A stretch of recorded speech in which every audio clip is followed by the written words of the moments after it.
Hello guys, magandang tanghali. Maglalunch si Adelina. Tingnan mo ulam ko.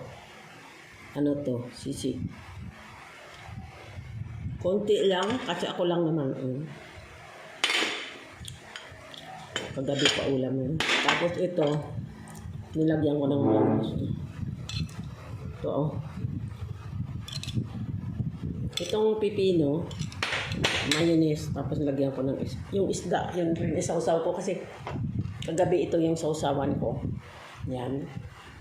Tsaka yung toyo na ganito. Wala na naman. Ngayon, kakain ako. Tignan mo, kanin ko. Ayoko na tumayo eh. Kaya dinagdagan ko. Pag hindi na ubus sa aso. Amad. Kain tayo guys. Ito. Kaya pa yung pipino. Ito ang natural. Lagi na pang masa.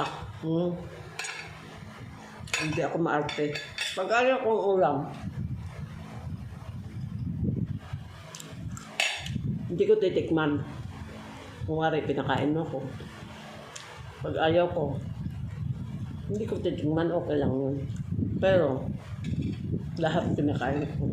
Dati nga, kumakain ako ng aso. Nung ano na eh. Napakarami kong kanin guys. Mag-iisa lang ako naglalans. Okay. Mayaga ako ito. Sisig.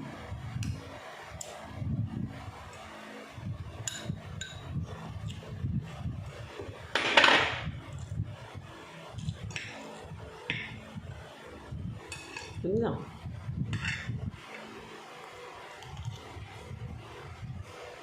Pagkayari ko kumain, matulog muna ako guys. Gusto ko mag-live pero matulog muna ako. Kasi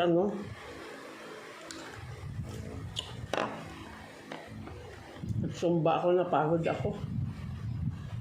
Tinatawag ako alas 5. Tapos, tinitingnan ko pusa. Saan pupunta? Tapos, hindi naman natuloy. Nagtiklop muna akong tiklopin kung dami. Tapos, 6:30 natuloy. Tingnan mo. Imbis masarap pa matulog yan. Nakita nyo na guys, ulam ka no? Okay na yun. Ang sarap nito. At saka yung isda. Sinawsaw ko sa mayonnaise. Sarap.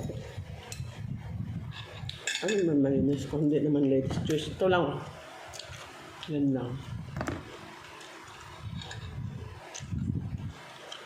Dami kong kanan. Parang hindi na ako tumayo. Sige guys. Lunch ito. Lunch pa lang. Tapos maliligo muna siguro ako bago matulog. Para dire-diretso. Salamat. Magandang tanghali.